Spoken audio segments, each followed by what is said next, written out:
Hi hello எல்லாருக்கும் வணக்கம். Welcome to our channel. First of all எல்லாருக்கும் சாரி சொல்லிக்கிறேன். ஏன்னா நம்ம வந்து ஒன் டே இல்லை, 1 வீக் இல்லை, 1 மந்த் இல்லை, மாதக்கணக்காக வீடியோ போடல. சாரிங்க. அம்மாவுக்கு கொஞ்சம் உடம்பு சரியில்லை. அவங்களுக்கு ஒரு சின்ன சின்ன ஹெல்த் இஷ்யூஸு, சுத்தமாக பண்ண முடியல. இன்றைக்கி வந்து நம்ம என்ன பார்க்க போகிறோம் அப்படின்னா, தக்காளி தொக்கு தான் பார்க்க போகிறோம்.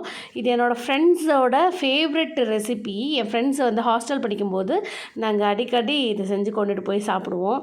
ரொம்ப பிடிச்ச ஒரு விஷயம். ஸோ எல்லோரும் வந்து தக்காளி தொக்கு செஞ்சு பார்க்கணுன்னு நினைக்கிறேன். நான் என் ஃப்ரெண்ட்ஸ் வந்து ரொம்ப நாளாக கேட்டுகிட்டே இருந்தாங்க, தக்காளி தொக்கு வீடியோ போடு, தயவு செஞ்சு போடுன்னு கேட்டுகிட்டே இருந்தாங்க. அவங்களுக்கு டெடிகேட் பண்ணுறேன் நான் இதை. கண்டிப்பாக அதை பார்க்கும்போது எல்லாருக்கும் ஒரு குட் மெமரிஸ் வந்துட்டு போகும்னு நினைக்கிறேன். எனக்கே நேற்று தக்காளி தொக்கு செய்யும்போது ரொம்ப ஹாப்பியாக இருந்தது. ஃபுல்லாக ஹாஸ்டல் நினப்பு தான் எனக்கு. ஸோ வாங்க தக்காளி தொக்கு செஞ்சு பார்க்கலாம். முதல்ல வறுக்கிறதுக்கு தேவையானது 1 டேபிள் ஸ்பூன் சீரகம், 1 டேபிள் ஸ்பூன் வெந்தயம், கடுகு 1/2 டேபிள் ஸ்பூன். அடுத்ததாக வந்துட்டு 8 மிளகா வத்தலை வந்துட்டு வெறும் கடாயில் வந்துட்டு போட்டு வறுக்கணும். அதோடையே இந்த நம்ம எடுத்த 3 இன்க்ரீடியண்ட்டும் சேர்த்து போட்டு வறுக்கணும். இப்படி வந்து நல்லா வறுத்துட்டு எண்ணெய் விடக்கூடாது. நல்லா வந்து வெறும் கடாய் போட்டு தான் வறுக்கணும். அடுத்ததாக வந்துட்டு இதை வந்து நல்லா வெடிக்கணும். அந்த கடுகெல்லாம் நல்லா வெடித்து வர்ற வரைக்கும் வறுத்துட்டு நீங்கள் தனியாக எடுத்து வச்சிடணும். இதை தான் வந்துட்டு இதான் மெயின் இன்க்ரீடியண்ட்டு. இது தான் டேஸ்ட்டே கொடுக்கும். பார்த்திங்கன்னா உங்களுக்கு அந்த தொக்கு வந்து டேஸ்ட்டு கொடுக்குறதே இந்த ஒரு பொடி தான். இந்த பொடியை வந்துட்டு நம்ம நல்லா ஃபைன் பொடியாக வந்து அரைச்சி வச்சுக்கணும். நீங்கள் நல்லா துருன்னு அரைக்காமல் நல்லா பொடியாகவே அரைச்சி வச்சுக்கோங்க.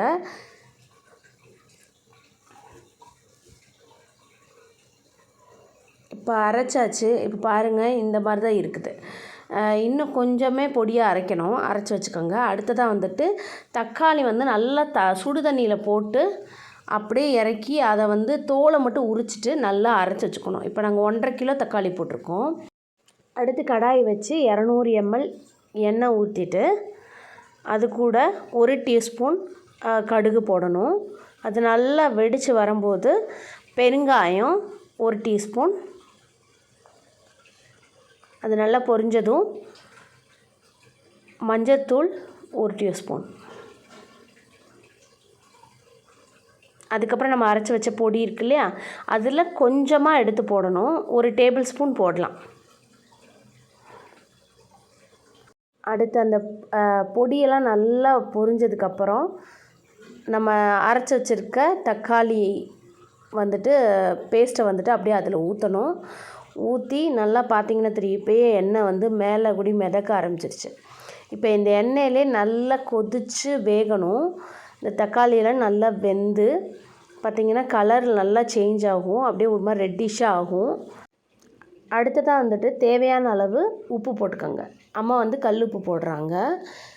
இப்போ நல்லா கொதிச்சிட்ருக்கு பாருங்கள். இடையில வந்து உங்களுக்கு உப்பு பத்தலைன்னா நீங்கள் உப்பு வந்து இதுக்கு தனியாக சேர்த்துக்கலாம். நீங்கள் அடுத்ததாக வந்துட்டு இந்த தக்காளி வந்து வேக வெளியே வந்து தெறிக்க ஆரம்பிக்கும், கை காலெல்லாம் பட்டுரும். ஸோ தட்டு போட்டு மூடிடுங்க. அதுக்கப்புறம் வந்து இன்னும் கொஞ்சம் 1 டேபிள் ஸ்பூன் பொடி வந்து கலக்க போகிறோம். அந்த அரைச்சி வச்ச பொடி வந்து கலந்து இப்போ கிளறி விடுறோம். இதில் வந்துட்டு எப்படின்னா இந்தளவே வந்துட்டு போதும். சின்ன பசங்களாம் சாப்பிட்றாங்கன்னா இந்தளவே போதும். இல்லை பெரியவங்களாம் சாப்பிடுவாங்க, இன்னும் கொஞ்சம் காரமாக கேட்பாங்க அப்படின்னா அவங்களுக்கு மட்டும் நீங்கள் என்ன பண்ணிக்கணும், தனி மிளகாத்தூள் இருந்துச்சுன்னா அதை வந்து கொஞ்சம் சேர்த்துக்கலாம் நீங்கள் அந்த காரத்துக்காக. இப்போ பாருங்கள், நல்லா எண்ணெயெல்லாம் நல்லா பிரிஞ்சு வந்துருச்சு.